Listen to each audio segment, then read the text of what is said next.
तो आज આપણે વાત કરીશું વિદ્યુત ક્ષેત્ર રેખાઓની। તો વિદ્યુત ક્ષેત્ર રેખા એ એક કાલ્પનિક રજૂઆત છે। વિદ્યુત ક્ષેત્રની કાલ્પનિક રજૂઆતને આપણે વિદ્યુત ક્ષેત્ર રેખાઓ કહીશું। વિદ્યુત ક્ષેત્ર રેખાઓનો સૌપ્રથમ ખ્યાલ કોને આપ્યો હતો? તો માઇકલ ફેરાડેએ આપ્યો હતો। ધારો કે કોઈ વિદ્યુતભાર તંત્રનું વિદ્યુત ક્ષેત્ર આપેલા બિંદુ આગળ કેટલું છે એની ક્ષેત્ર રેખા ઉપરથી તમે નક્કી કરી શકો। તો આમ વિદ્યુત ક્ષેત્રની જે ચિત્રાત્મક રજૂઆત જે છે એ ચિત્રાત્મક રજૂઆતને આપણે શું કહીશું? વિદ્યુત ક્ષેત્ર રેખા કહીશું। તો આવું આપણે લખી શકીએ કે વિદ્યુત ક્ષેત્રની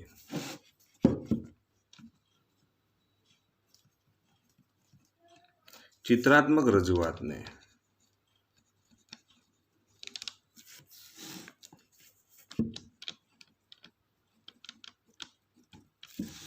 વિદ્યુત ક્ષેત્ર રેખા કહે છે।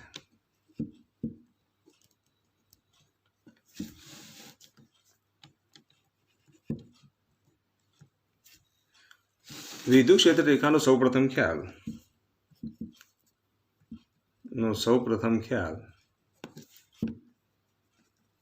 માઇકલ ફેરાડેએ આપ્યો હતો।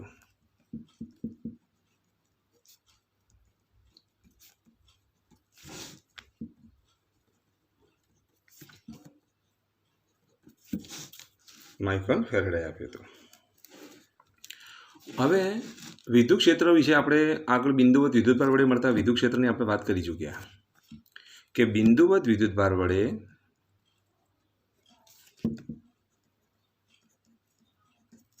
મળતા વિદ્યુત ક્ષેત્ર આપણે આ રીતે લખીએ છીએ કે E બરાબર KQ/R²। એટલે કે આપણે આવું લખી શકીએ કે E ચલે છે 1/R², જે અંતરના વર્ગના વ્યસ્ત પ્રમાણમાં છે।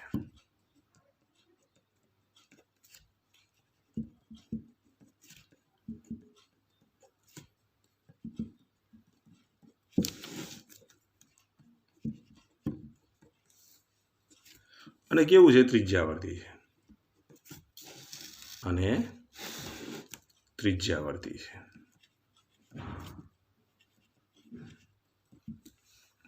તો આમ બિંદુવત વિદ્યુતભાર વડે મળતું વિદ્યુત ક્ષેત્ર એ અંતરના વર્ગના વ્યસ્ત પ્રમાણમાં છે અને ત્રિજ્યાવર્તી છે।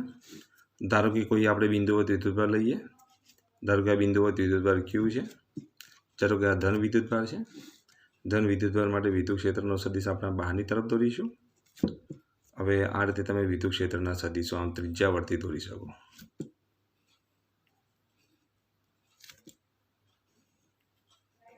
જેમ જેમ અંતર વધતું જાય તેમ વિદ્યુત ક્ષેત્રની તીવ્રતા ઘટતી જાય। કેમ? કારણ કે વિદ્યુત ક્ષેત્ર એ અંતરના વર્ગના વ્યસ્ત પ્રમાણમાં છે। અહીંયા જે બિંદુ હોય એની જગ્યાએ અહીંયા આપણે બિંદુ લઈએ તો અંતર વધે તો અહીંયા વિદ્યુત ક્ષેત્રની તીવ્રતા ઓછી હોય। વિદ્યુત ક્ષેત્રની તીવ્રતા ઓછી હોય તો અહીંયા સદિશની લંબાઈ પણ તમારે કેવી લેવી પડે? આની સાપેક્ષમાં નાની લેવી પડે। એ રીતે આમ તમે સદિશની લંબાઈ આ રીતે સદિશોની જે લંબાઈ છે એ તમે આમ ઘટાડી શકો। તો જેમ જેમ અંતર વધતું જાય તેમ તેમ વિદ્યુત ક્ષેત્રની તીવ્રતા ઘટતી જાય છે, માટે આપણે સદિશોની લંબાઈ પણ આમ શું કરવી પડે? ઘટાડવી પડે। આ રીતે તમે ઘટાડી શકો। હવે આ જે સદિશો છે એક જ દિશામાં છે। આ બધા તીરને તમે જોડી દો। આ બધા તીરને જોડવાથી બનતી જે રચના જે છે તેને આપણે વિદ્યુત ક્ષેત્ર રેખા કહીશું। તો આ એક જ દિશાના તીરોને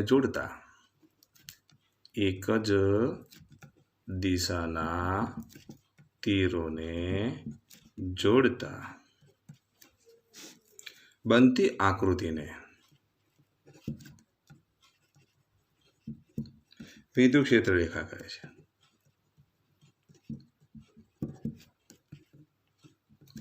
તો એ આકૃતિ જો આપણે દોરીએ તો આ રીતે દોરી શકીએ। ધારો કે આ ધન વિદ્યુતભાર છે, આમાંથી ક્ષેત્ર રેખા દોરવી તો આ રીતે દોરાય। આવી હવે તમે ચિત્રાત્મક રજૂઆત દોરી શકો। આ રીતે તમે રજૂઆત કરી શકો।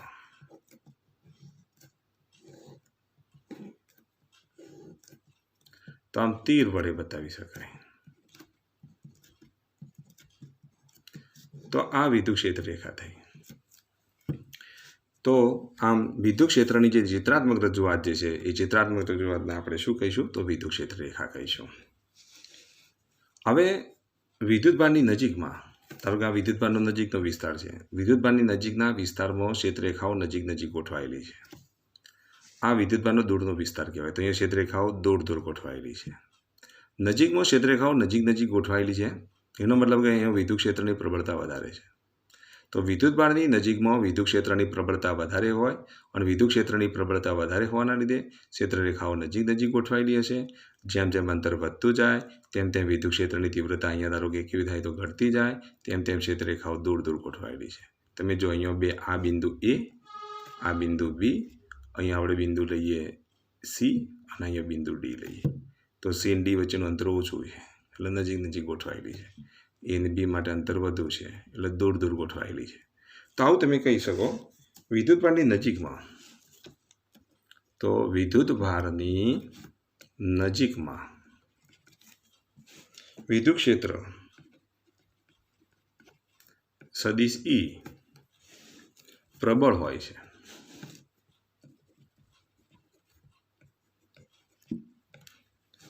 તેથી ત્યાં વિદ્યુત ક્ષેત્રરેખાઓ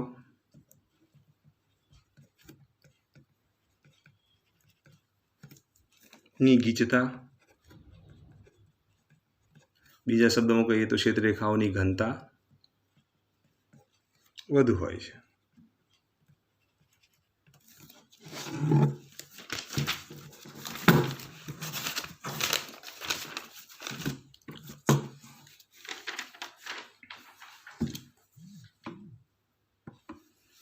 અને ક્ષેત્રરેખાઓ નજીક નજીક ગોઠવાયેલી હોય છે.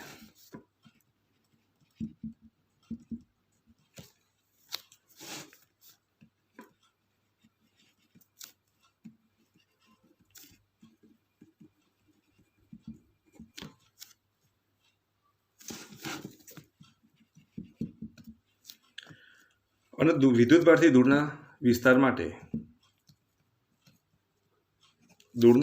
માટે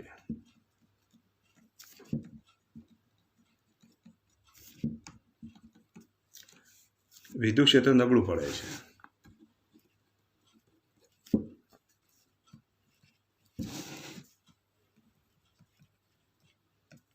ક્ષેત્રરેખાઓની ઘનતા ઓછી છે.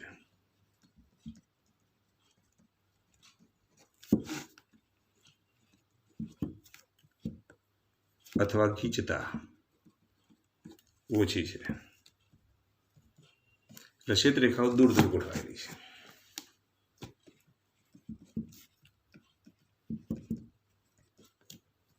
દૂર દૂર ગોઠવાયેલી છે.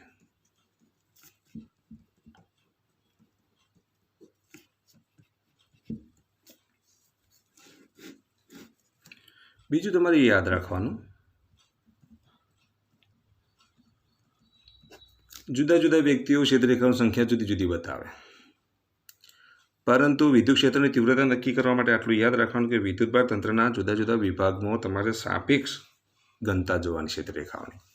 સાપેક્ષ ઘનતા જ્યાં વધારે હોય ત્યાં વિદ્યુત ક્ષેત્રની તીવ્રતા વધારે હોય, સાપેક્ષ ઘનતા ઓછી હોય ત્યાં વિદ્યુત ક્ષેત્રની તીવ્રતા ઓછી હોય. ધારો કે એક વ્યક્તિ આ રીતે ક્ષેત્રરેખાઓ દોરે, ધારો કે આ ધન વિદ્યુતભાર છે, એક વ્યક્તિ આ રીતે ક્ષેત્રરેખાઓ દોરે છે, કોઈ બીજો વ્યક્તિ આ રીતે ક્ષેત્રરેખાઓ દોરે છે. ખાલી અહીંયા 2 જ દોરી, જ્યારે અહીંયા 4 દોરી. પરંતુ આપણે બિંદુ એ અને બિંદુ બી માટે આપણે સાપેક્ષ ઘનતા લેવાની. ધારો કે અહીંયા જે સાપેક્ષ ઘનતા મળે એ વિચારવાની. અહીંયા પણ આપણે બિંદુ એ અને બી આગળની સાપેક્ષ ઘનતા તમારે વિચારવાની. ધારો કે અહીંયા આ બિંદુ એ અને આ બિંદુ બી આગળની સાપેક્ષ ઘનતા વિચારો. તો સાપેક્ષ ઘનતા જોવાની. તો સાપેક્ષ ઘનતા જ્યાં વધુ હોય ત્યાં ક્ષેત્રરેખાની તીવ્રતા વધારે હોય, જ્યાં સાપેક્ષ ઘનતા ઓછી હોય ત્યાં ક્ષેત્રરેખાની ઘનતા ઓછી હોય, ત્યાં વિદ્યુત ક્ષેત્રની તીવ્રતા ઓછી હોય. તો આટલું યાદ રાખવાનું. વિદ્યુતભાર તંત્રના આટલું યાદ રાખજો. વિદ્યુતભાર તંત્રના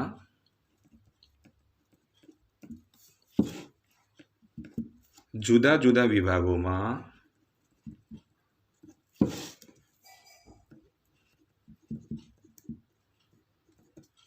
વિદ્યુત ક્ષેત્ર રેખાઓની સાપેક્ષ ઘનતા મહત્વની છે. વિદ્યુત ક્ષેત્ર રેખાઓની સાપેક્ષ ઘનતા મહત્વની છે.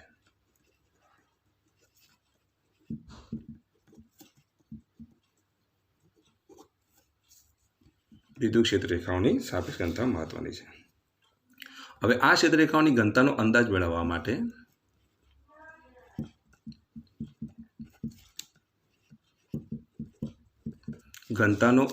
મેળવવા માટે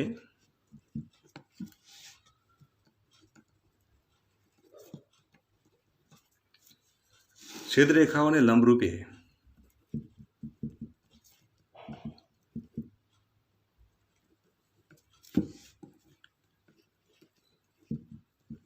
એકમ આડછેદના ક્ષેત્રફળની ક્ષેત્રરેખાની ઘનતાને ધ્યાનમાં લેવી પડે. એકમ આડછેદના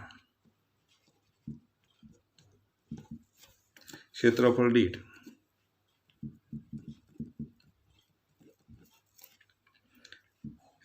ક્ષેત્રરેખાઓની ઘનતા ધ્યાનમાં લેવી પડે.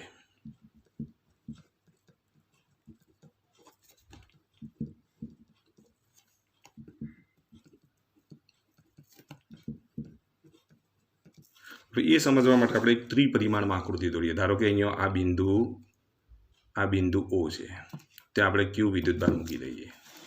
તેના વડે મળતી ક્ષેત્રરેખાઓ જો દોરીએ તો તેના વડે મળતી ક્ષેત્રરેખાઓ તમે આ રીતે દોરી શકો.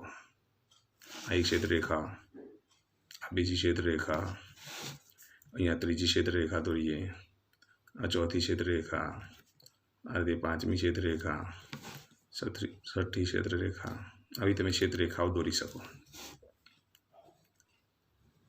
હવે આ રીતે ક્ષેત્રરેખા દોરી. આ ત્રિપરિમાણમાં છે એટલે અહીંયા આપણે ઘનકોણ લેવો પડે અને આ ઘનકોણને આપણે ડેલ્ટા ઓમ વડે દર્શાવી દઈએ. તો ડેલ્ટા ઓમ એ શું છે? ઘનકોણ છે.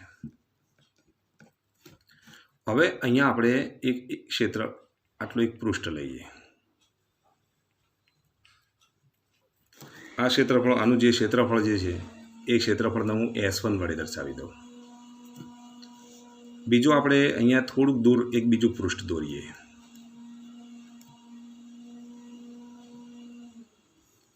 આ પૃષ્ઠનું ક્ષેત્રફળ જે છે એ ક્ષેત્રફળને આપણે S2 વડે દર્શાવી દઈએ. S1 પૃષ્ઠ એ વિદ્યુતભાર Q થી કેટલા અંતરે દોરેલ છે? તો S1 પૃષ્ઠ એ વિદ્યુતભાર Q થી R1 અંતરે દોરેલ છે.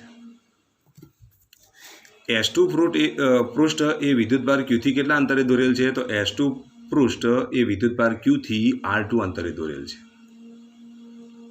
આ રીતે આપણે દોરી દઈએ. ધારો કે આના પરનું બિંદુ આપણે અહીંયા ધારો કે લઈએ P1, અહીંયા લઈએ P2. તો O થી P1 સુધીનું જે અંતર જે છે, O થી P1 સુધીના અંતરને આપણે R1 વડે દર્શાવી દઈએ. પૃષ્ઠ S2 પરનું બિંદુ P2 લઈએ તો O થી P2 સુધીનું જે અંતર જે છે OP2 બરાબર શું લખી દઈએ? R2. હવે અહીંયા ધ્યાન આપો.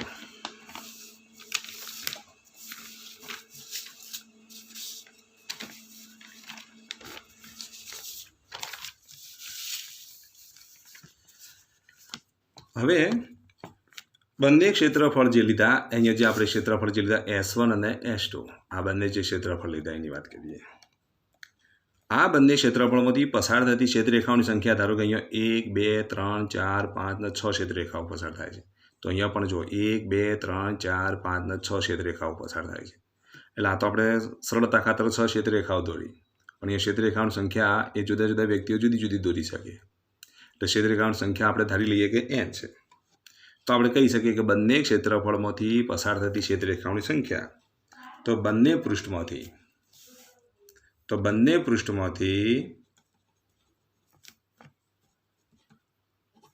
પસાર થતી બંને પૃષ્ઠ S1 અને S2 માંથી પસાર થતી ક્ષેત્રરેખાઓની સંખ્યા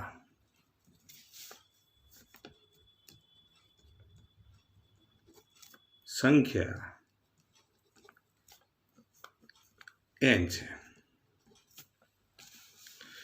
અહીંયા આપણે શું લેવાનું? આનું એકમ ક્ષેત્રફળ લેવાનું, આનું પણ એકમ ક્ષેત્રફળ લેવાનું. હવે એકમ ક્ષેત્રફળમાંથી કેટલી ક્ષેત્રરેખાઓ પસાર થાય છે શોધવી છે. તો એકમ ક્ષેત્રફળ દીઠ, તો અહીંયા આપણે લખી દઈએ કે એકમ ક્ષેત્રફળ દીઠ પસાર થતી ક્ષેત્રરેખાઓની સંખ્યા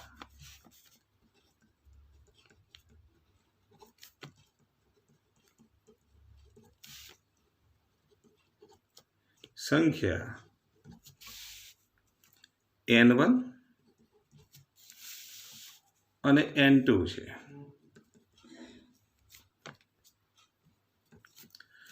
હવે એકમ ક્ષેત્રફળ એટલે ક્ષેત્રફળ વડે ભાગવું પડે. ધારો કે n1 શોધીએ તો n1 બરાબર શું લખીશું? કુલ સંખ્યા કેટલી હતી? તો કુલ સંખ્યા n. ક્ષેત્રફળ કેટલું? તો s1. તો અહીંયા આપણે શું લખીશું? n upon s1. n2 નું સૂત્ર લખીએ તો n2 બરાબર શું લખીશું? n upon s2. પરંતુ અહીંયા ક્ષેત્રફળ છે. જે રીતે ચાપ હોય તો આપણે શું લખીએ છીએ? જો સમતલ કોણ આપેલો હોય તો સમતલ કોણ માટે આપણે આ રીતે લખીએ છીએ કે ચાપ. તો સમતલ કોણ માટે આપણે આટલું યાદ રાખો કે સમતલ કોણ હોય તો ચાપ બરાબર ખૂણો ગુણ્યા ત્રિજ્યા થાય. એ ખૂણો લેવો પડે. જો ઘનકોણ આપેલો હોય તો ચાપની જગ્યાએ શું આવશે? ક્ષેત્રફળ અથવા પૃષ્ઠનું ક્ષેત્રફળ. તો ક્ષેત્રફળ બરાબર શું લખીશું? ઘનકોણ ગુણ્યા ત્રિજ્યાનો વર્ગ. તો આ S1 એટલે ક્ષેત્રફળ S1. તો ઘનકોણ તો બંને માટે કેવા છે? જુઓ અહીંયા S1 માટે ઘનકોણ ડેલ્ટા ઓમ, S2 માટે પણ ઘનકોણ કેટલો? ડેલ્ટા ઓમ. બંને માટે ઘનકોણ કેવો છે? સરખો છે. તો S1 બરાબર શું લખીશું? તો ડેલ્ટા ઓમ. અને ત્રિજ્યા કેટલી છે? તો આના માટે ત્રિજ્યા કેટલી લઈશું? તો R1. અહીંથી આ જે અંતર જે છે અંતર લઈએ તો કેટલું થશે? R1. તો R1 નો સ્ક્વેર. તો ડેલ્ટા ઓમ ઇન્ટુ R1 સ્ક્વેર. અને S2 બરાબર શું લખીશું? ડેલ્ટા ઓમ ઇન્ટુ R2 સ્ક્વેર. તો અહીંયા n1 બરાબર શું મળશે? n અપોન ડેલ્ટા ઓમ ઇન્ટુ R1 સ્ક્વેર. અને n2 બરાબર શું લખીશું? n અપોન ડેલ્ટા ઓમ ઇન્ટુ R2 સ્ક્વેર. ડેલ્ટા ઓમ તો બંનેમાં સરખા છે, n પણ બંનેમાં સરખા છે. માટે n1 ચલે છે 1 અપોન R1 સ્ક્વેર, n2 ચલે છે 1 અપોન R2 સ્ક્વેર. માટે વ્યાપક રીતે લખીએ તો n ચલે છે 1 અપોન R સ્ક્વેર.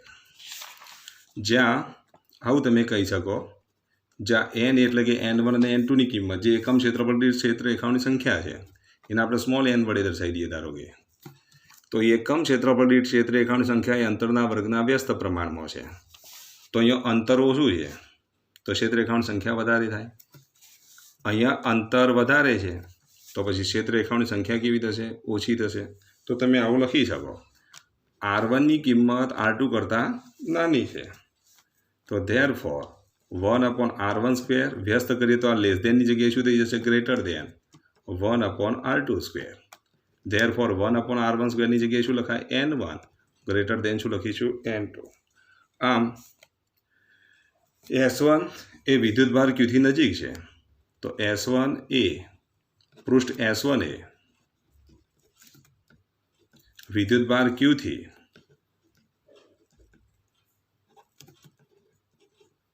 નજીક છે. તેથી ત્યાં ક્ષેત્રરેખાઓની સંખ્યા વધારે છે. તેથી ક્ષેત્રરેખાઓ એકમ ક્ષેત્રફળ દીઠ ક્ષેત્રરેખાઓની સંખ્યા વધારે છે.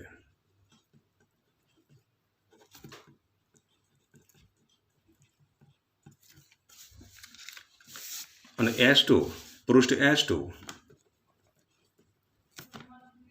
એ વિદ્યુતભાર Qથી દૂર છે. તેથી એકમ ક્ષેત્રફળ દીઠ ક્ષેત્રરેખાઓની સંખ્યા ઓછી છે.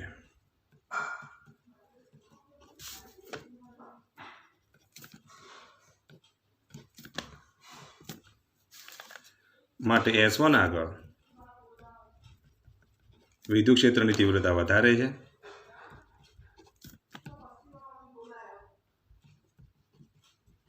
તીવ્રતા વધારે છે. અને S2 આગળ વિદ્યુત ક્ષેત્રની તીવ્રતા ઓછી છે. વિદ્યુત ક્ષેત્રની તીવ્રતા ઓછી છે. હવે વિદ્યુત ક્ષેત્રને લગતા મુદ્દાઓની આપણે ચર્ચા કરીએ. તો વિદ્યુત ક્ષેત્ર રેખાઓને લગતા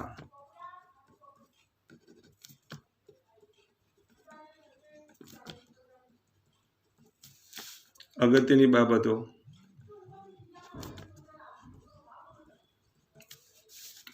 તો પહેલું આટલું યાદ રાખવાનું, વિદ્યુત ક્ષેત્ર રેખા એ સળંગ વક્ર છે. એક સળંગ વક્ર છે અને તેના કોઈપણ બિંદુ આગળ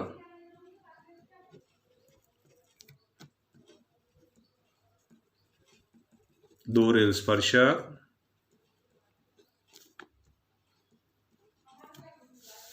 એ વિદ્યુત ક્ષેત્રની દિશા દર્શાવે છે.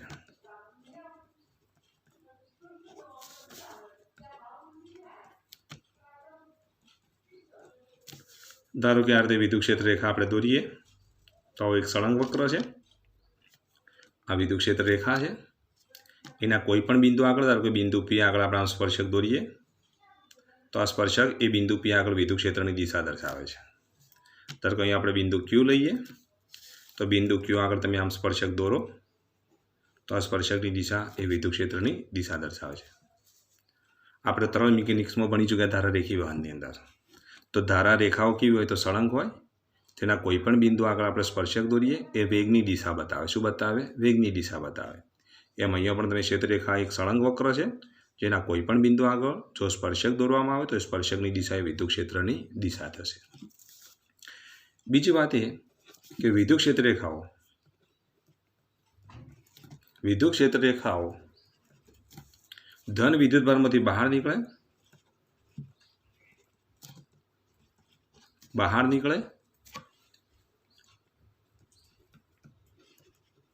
અને ઋણ વિદ્યુતભારમાં વિરામ પામે છે.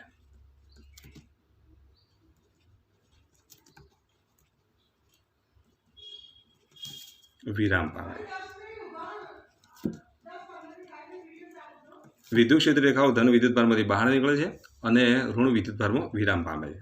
ધારો કે આ ધન વિદ્યુતભાર લઈએ, આ ઋણ વિદ્યુતભાર લઈએ તો ધન વિદ્યુતભારમાંથી વિદ્યુત ક્ષેત્ર બહાર નીકળે, વિદ્યુત ક્ષેત્ર રેખા બહાર નીકળે અને ઋણ વિદ્યુતભારમાં વિરામ પામે.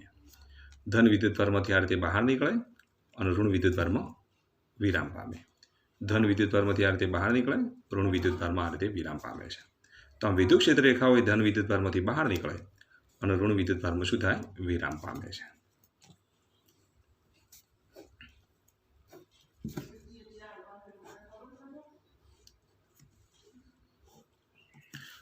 હવે આટલું યાદ રાખો, વિદ્યુત ક્ષેત્ર રેખાઓ ધન વિદ્યુતભારમાંથી બહાર નીકળતી હોય અને ઋણ વિદ્યુતભારમાં વિરામ પામતી હોય તો આવા સ્થિર વિદ્યુતભારો માટે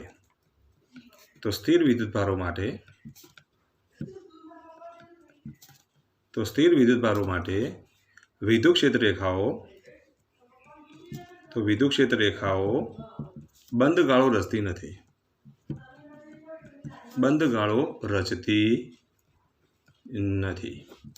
તો હંમેશા ધન વિદ્યુતભારમાંથી બહાર નીકળે અને ઋણ વિદ્યુતભારમાં વિરામ પામે એટલે વિદ્યુત ક્ષેત્ર રેખાઓ બંધ ગાળો રચતી નથી. ત્યાર પછીની જો આપણે વાત કરીએ તો એનો ચોથો અગત્યનો મુદ્દો આપણે લઈએ તો વિદ્યુત ક્ષેત્ર રેખાઓ ક્યારેય એકબીજાને છેદતી નથી. તો આપેલા વિદ્યુતભાર તંત્ર માટે વિદ્યુત ક્ષેત્ર રેખાઓ ક્યારેય એકબીજાને છેદતી નથી.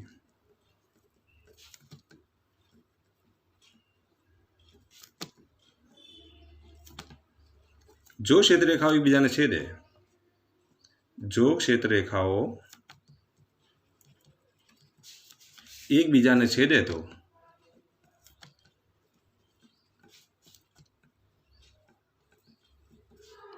તે બિંદુ આગળ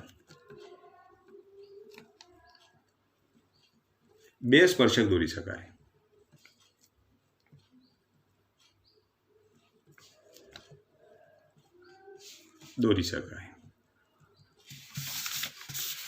ધારો કે અહીંયા આપણે લખીએ કે બે સ્પર્શક આ રીતે દોરી શકાય. ધારો કે આ ધન વિદ્યુતભાર છે, અહીંયા આપણે ઋણ વિદ્યુતભાર લઈએ, આમ ક્ષેત્રરેખાઓ આપણે આ રીતે દોરીએ.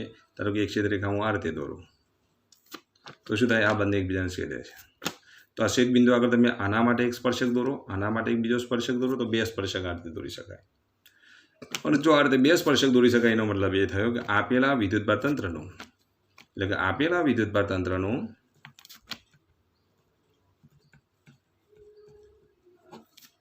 બિંદુ પી, આને આપણે બિંદુ પી વડે દર્શાવીએ તો બિંદુ પી આગળ બે વિદ્યુત ક્ષેત્ર મળે જે શક્ય નથી. માટે વિદ્યુત ક્ષેત્ર રેખાઓ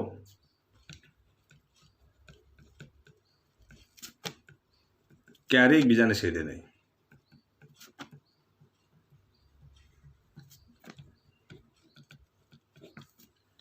જે રીતે ધારારેખી વહનની અંદર ધારારેખાઓ એકબીજાને છેદે નહીં. જો ધારારેખી વહનની અંદર જો તરલની ધારારેખાઓ એકબીજાને છેદે તો તે બિંદુ આગળ બે સ્પર્શક દોરી શકાય તો આપેલા તરલના બે વેગ મળે, જે શક્ય નથી. એ રીતે અહીંયા પણ વિદ્યુત ક્ષેત્ર રેખાઓ ક્યારેય એકબીજાને છેદે નહીં. છેદે તો તે બિંદુ આગળ બે સ્પર્શક દોરી શકાય, જે શક્ય નથી. આપેલા વિદ્યુતભાર તંત્ર માટેનું વિદ્યુત ક્ષેત્ર હંમેશા માટે કેવું હોય? અનન્ય હોય, એક જ હોય. આવા બે વિદ્યુત ક્ષેત્રો મળી શકે નહીં. તો આટલું તમારે યાદ રાખવાનું. ત્યાર પછીના મુદ્દાની જો વાત કરીએ તો વિદ્યુત ક્ષેત્ર માટેની જો વાત કરીએ તો જ્યાં ક્ષેત્રરેખાઓ ગીચોગીચ હોય, ક્ષેત્રરેખાઓ ગીચોગીચ હોય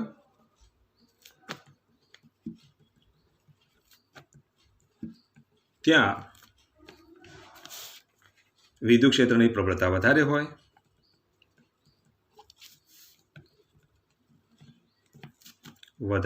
છે અને જ્યાં ક્ષેત્રરેખાઓ છૂટી છવાઈ હોય, દૂર દૂર ગોઠવાયેલું હોય,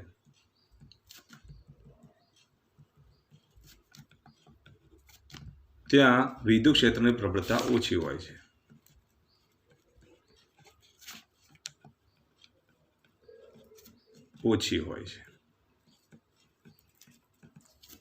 તો આટલું તમારે યાદ રાખવાનું. તો જ્યાં ક્ષેત્રરેખાઓ ગીચોગીચ હોય ત્યાં વિદ્યુત ક્ષેત્રની પ્રબળતા વધારે હોય છે. જ્યાં વિદ્યુત ક્ષેત્રની તીવ્રતા ઓછી હોય ત્યાં વિદ્યુત ક્ષેત્રરેખાઓ કેવી ગોઠવાયેલી હોય છે? દૂર દૂર ગોઠવાયેલી હોય છે. તો વિદ્યુત ક્ષેત્રરેખાઓને લગતા અગત્યના મુદ્દાઓની જો વાત કરીએ તો વિદ્યુત ક્ષેત્રરેખાઓ સળંગ વક્ર દર્શાવે છે. એના દોરેલો સ્પર્શક એ વિદ્યુત ક્ષેત્રની દિશા બતાવે છે. વિદ્યુત ક્ષેત્રરેખાઓ ધન વિદ્યુતભારમાંથી બહાર નીકળે, ઋણ વિદ્યુતભારમાં વિરામ પામે છે. સ્થિર વિદ્યુતભારો માટે વિદ્યુત ક્ષેત્રરેખાઓ બંધગાળો રચતી નથી.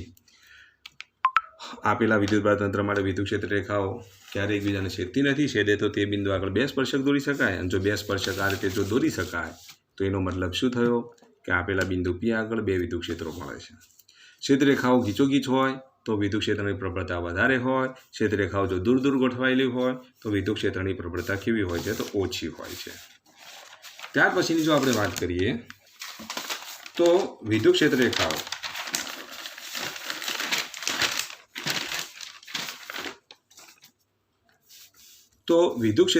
જે છે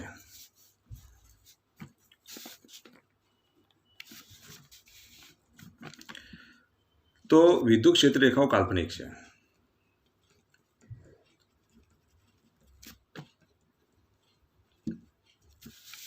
જ્યારે વિદ્યુત ક્ષેત્ર વાસ્તવિક છે. આ ખાસ યાદ રાખવાનું. તો વિદ્યુત ક્ષેત્રરેખાઓ માત્ર ચિત્રાત્મક રજૂઆત છે. એટલે આપણને ખબર પડે કે આપેલા બિંદુ આગળ વિદ્યુત ક્ષેત્રની તીવ્રતા કેવી હશે. તો એ કાલ્પનિક જે છે, એટલે કે ચિત્રાત્મક રજૂઆત હોવાના લીધે તે કાલ્પનિક છે. પણ તે બિંદુ આગળ વિદ્યુત ક્ષેત્ર તો હાજર જ છે. એટલે વિદ્યુત ક્ષેત્ર કેવું કહેવાય? તો વાસ્તવિક છે. તો વિદ્યુત ક્ષેત્રરેખાઓ એ કાલ્પનિક છે, જ્યારે વિદ્યુત ક્ષેત્ર એ વાસ્તવિક છે. આટલું યાદ રાખવાનું. જો બિંદુવત ધન વિદ્યુતભાર હોય તો તેના માટે મળતી વિદ્યુત ક્ષેત્રરેખાઓ કેવી હોય? તો આમ ત્રિજ્યાવર્તી હોય અને આમ બહારની તરફ જતી હોય. કઈ બાજુ જતી હોય? બહારની તરફ જતી હોય, ત્રિજ્યાવર્તી હોય અને અનંતીય જતી હોય. કેવી જતી હોય? અનંતીય જતી હોય. ખ્યાલ આવી ગયો? ત્રિજ્યાવર્તી હોય, બહારની તરફ અનંતીય જતી હોય. Q ગ્રેટર દેન 0 માટે ધન વિદ્યુતભાર માટેની વાત કરીએ. જો ઋણ વિદ્યુતભાર હોય તો તેમાં ક્ષેત્રરેખાઓ આમ ત્રિજ્યાવર્તી અનંતીયથી અંદર આવતી હોય. તો ત્રિજ્યાવર્તી હોય, અનંતીયથી અંદર આવતી હોય. તો આ રીતે ત્રિજ્યાવર્તી ક્ષેત્રરેખાઓ અંદરની તરફ આવતી હોય. આપેલી ક્ષેત્રરેખાઓ બહારની તરફ જતી હોય. તો અહીંયા Q લેસ દેન 0 અને આ Q ગ્રેટર દેન 0.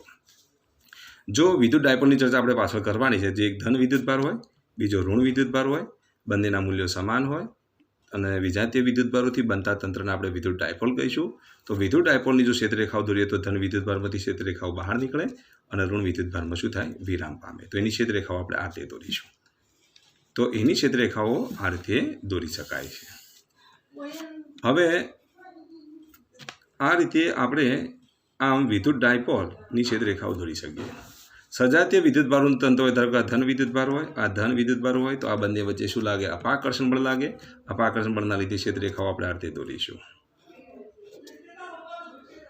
તો આ રીતે સજાતીય વિદ્યુતભારોના તંત્ર માટેની ક્ષેત્રરેખાઓ આપણે આ રીતે દોરી શકીએ છીએ. કારણ કે અહીંયા અપાકર્ષણ બળના લીધે અહીંયા દૂરની તરફ જશે. ક્ષેત્રરેખાઓ કઈ બાજુ જશે? દૂરની તરફ જશે. આમ જુદા જુદા વિદ્યુતભારોના તંત્ર માટે તમે જુદી જુદી આવી વિદ્યુત ક્ષેત્રરેખાઓ દોરી શકો.